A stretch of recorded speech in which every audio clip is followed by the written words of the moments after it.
I cut the branch and it slid over. So it's over here. So quite control. And I still have the V holding it. That's the V right there. The V is holding it in place.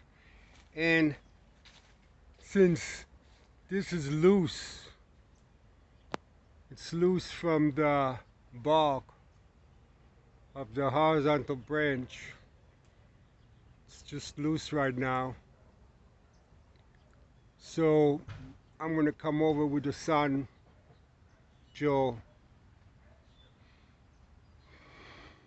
pole saw and cut it right here.